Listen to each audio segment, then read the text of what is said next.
Throughout history, one peculiar question has intrigued believers and scholars alike. If Jesus could write, why didn't he leave us any writings of his own? Could it be that there actually was something written, a message left behind by Jesus himself, yet lost to time? According to early church historians, the answer is yes. There is a fascinating story about a personal letter from Jesus to a royal figure of his era, King Abgar of Edessa.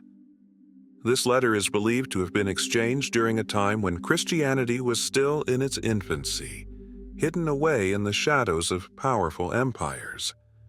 In this episode, we'll explore this extraordinary account, diving into the details of Jesus' correspondence with King Abgar, as preserved in ancient archives and documented by a prominent historian of the early church.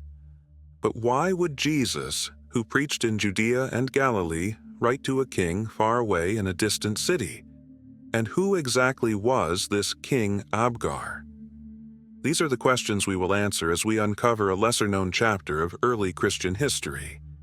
The story of this letter is primarily known through the writings of Eusebius of Caesarea, a significant figure in early Christian historiography.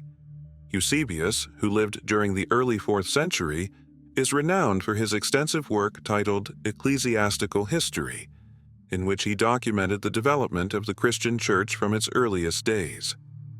According to Eusebius, he discovered the letters between Jesus and King Abgar while conducting research in the ancient archives of Edessa, a city situated in what is now southeastern Turkey. This discovery was significant, as it offered a glimpse into the interaction between Jesus and a ruler from a distant land, hinting at the early spread of his influence beyond the immediate regions of Judea and Galilee.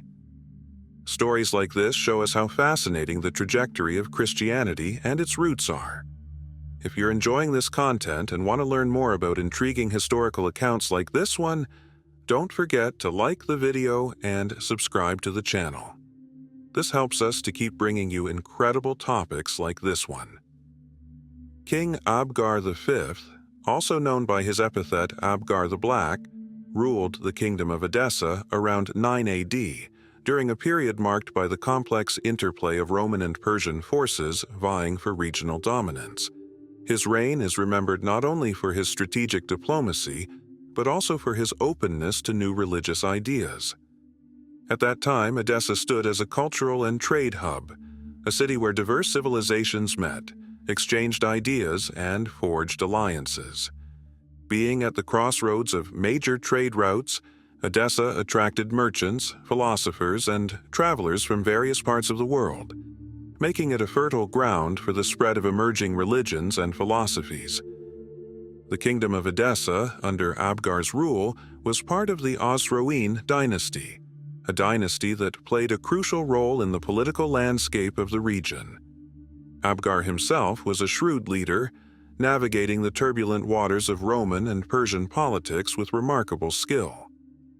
He managed to maintain the independence of his small but strategically significant kingdom by employing diplomacy and forming alliances.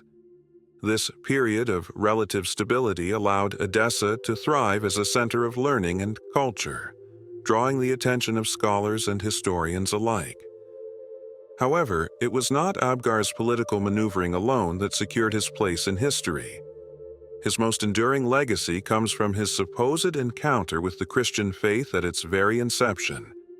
According to Eusebius, Abgar, afflicted with a severe illness, had heard of the miraculous healings performed by Jesus in distant lands. Desperate for a cure, he wrote a letter to Jesus beseeching him to come to Edessa and heal him. In response, Jesus is said to have written back, offering words of hope and reassurance but declining the invitation, as his mission was to be fulfilled in Judea. Instead, he promised to send one of his disciples after his ascension, who would bring the message of salvation to Edessa. This story, preserved by Eusebius, provides a fascinating insight into the early spread of Christianity. It portrays Jesus not just as a local religious figure, but as someone whose message had already begun to transcend borders, reaching the ears of a distant king. The account also highlights the openness of certain rulers, like Abgar, to the new faith, even before the formal establishment of the Christian Church. The authenticity of the letters has been a topic of debate among historians for centuries. While some regard them as genuine relics of early Christian correspondence, others view them as apocryphal texts, created to bolster the legitimacy of Christian claims in the face of Roman persecution. Regardless of their authenticity, the story of Jesus and King Abgar offers a compelling narrative of faith, diplomacy, and the early spread of Christianity beyond its initial heartland. King Abgar's suffering was not merely a private burden, it had far-reaching implications for his kingdom.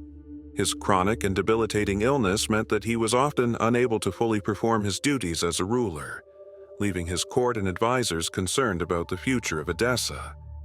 Despite his position of power, no healer, physician, or remedy available in the region could provide him with relief. His affliction gradually became a symbol of the struggles faced by his people, who lived amidst the constant pressures of larger empires vying for control over their land.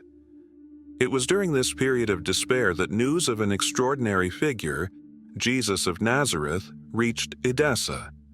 Accounts of miraculous healings and teachings had begun to spread beyond Judea, carried by merchants and travelers who passed through the bustling trade routes of the ancient Near East. These stories painted a picture of a man unlike any other, someone who restored sight to the blind, made the lame walk, healed the sick, and even raised the dead.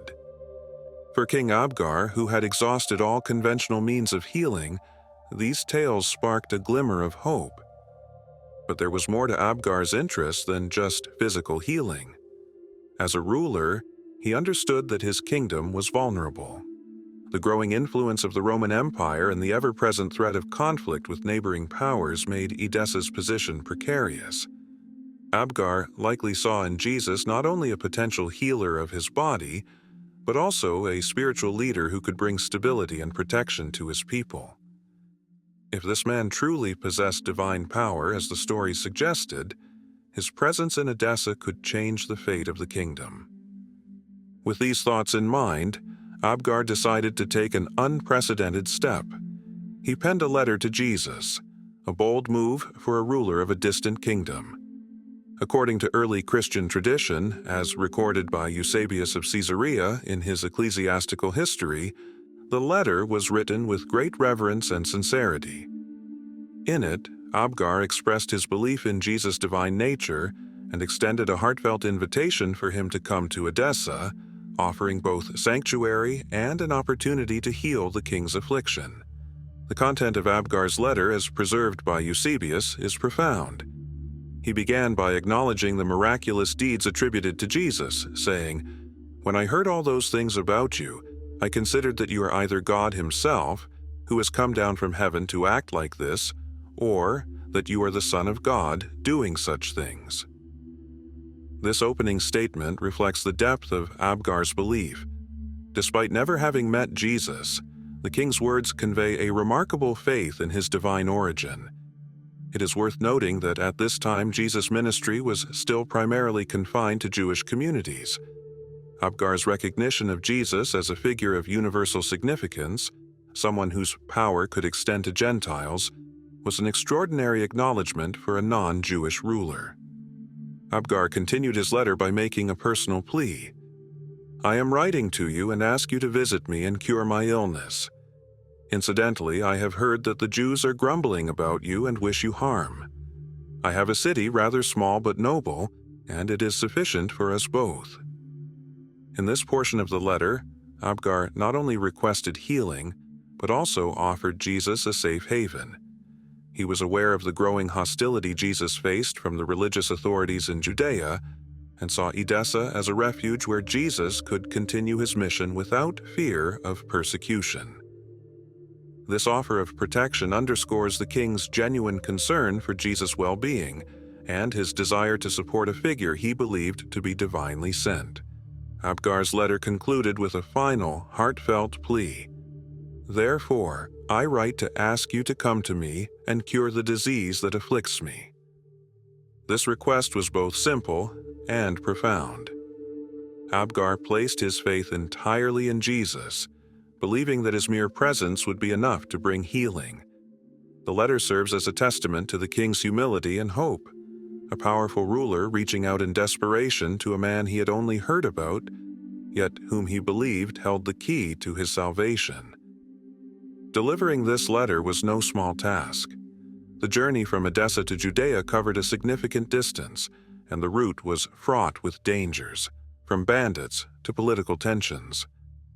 King Abgar entrusted this critical mission to a royal courier, someone he trusted implicitly to carry out the task. The courier's mission was not merely a diplomatic errand.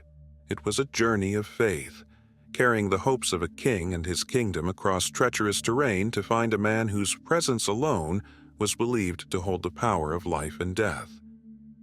Imagine the challenge of this task. The courier would have needed to navigate not only the physical dangers of the journey, but also the uncertainty of finding Jesus. At that time, Jesus was an itinerant preacher, moving from town to town, often in remote areas. Locating him would have required determination, resourcefulness, and perhaps even divine guidance. Despite these challenges, the courier eventually reached his destination and found Jesus, delivering King Abgar's letter into his hands. Now you might wonder, how did Jesus respond to such a remarkable letter? Did he accept the invitation and travel to Edessa? Or did he decline, knowing that his mission lay elsewhere? According to the traditions recorded by Eusebius and other early Christian sources, Jesus did indeed respond to King Abgar's letter. However, his reply was not what the king might have expected. In his response, Jesus acknowledged Abgar's faith and his heartfelt plea for healing. He expressed his understanding of the king's situation and his desire to help. However, he also made it clear that his mission was to be fulfilled in Judea and that he could not leave. Instead, Jesus promised to send one of his disciples to Edessa after his ascension, who would bring the message of salvation and healing to the king and his people. This promise marked the beginning of a spiritual connection between Edessa and the early Christian church. It symbolized the expansion of Jesus' mission beyond the borders of Judea, reaching out to Gentile nations and rulers who recognized his divine power. In the next part, we will explore the contents of Jesus' reply in greater detail and how it shaped the early spread of Christianity in Edessa and beyond. The response Jesus gave to King Abgar holds deep significance, both spiritually and historically. His words, "Blessed are you who has believed in me without having seen me. For it is written concerning me that those who have seen me will not believe in me, and that those who have not seen me will believe and be saved," reveal an important aspect of early Christian theology: the emphasis on faith. Jesus commended King Abgar for believing in him without any physical evidence or personal encounter, highlighting the universal principle that faith does not require sight, a teaching echoed throughout the New Testament. This statement reflects Jesus' awareness of the far-reaching impact his message would have beyond Judea. It foreshadows the future spread of Christianity, where many would come to believe in him based solely on the testimony of his followers, without ever seeing him in person. The letter from Jesus acknowledged not only Abgar's personal faith, but also his understanding of Jesus' divine mission. Jesus explained why he could not personally visit Edessa, stating, "It is necessary for me to fulfill all things here for which I have been sent, and after fulfilling them to be taken up to him who sent me." This response indicates Jesus' focus on completing his earthly mission in Judea, which ultimately culminated in his crucifixion, resurrection, and ascension. However, Jesus did not leave King Abgar without hope. He promised, "But after I have been taken up, I will send one of my disciples to you to heal your disease and bring life to you and yours." This promise illustrates the pivotal role of the apostles in carrying on Jesus' mission after his departure. It also highlights an essential element of Christian doctrine: apostolic succession. The apostles were entrusted with spreading the teachings of Jesus to all nations, and in this case, one of them, identified as Thaddeus, would fulfill the promise made to King Abgar. According to historical accounts, after Jesus' ascension, Thaddeus, one of the 70 disciples mentioned in Luke's Gospel, embarked on a mission to Edessa. Upon his arrival, he was welcomed by King Abgar, who was eagerly awaiting the fulfillment of Jesus' promise. Thaddeus laid his hands on the king, healing him of his debilitating illness. This miraculous event not only restored the king's health but also solidified his faith in Jesus. Inspired by this experience, King Abgar and many of his subjects converted to Christianity, marking the beginning of one of the earliest Christian communities outside the Jewish homeland. The conversion of Edessa had far-reaching consequences. Under King Abgar's rule, Edessa became a vital center for the spread of Christianity in the East. Its strategic location at the crossroads of major trade routes allowed the new faith to influence neighboring regions, playing a significant role in the development of the early Syrian Christian tradition. Edessa's prominence as a Christian stronghold continued for centuries, shaping the religious landscape of the region. An intriguing element of this story is the account of the Holy Face of Edessa, also known as the Mandylion. According to later elaborations of the tale, Thaddeus not only brought Jesus' message and healing to Edessa, but also carried with him a miraculous image of Jesus' face. This image was said to have been created when Jesus pressed a towel to his moistened face, leaving an imprint of his features.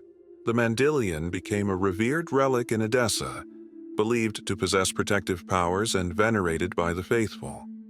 Over time, it inspired numerous legends and became one of the most famous icons in Christian history. The exchange between Jesus and King Abgar, as well as the subsequent events, underscores several important themes in early Christian thought.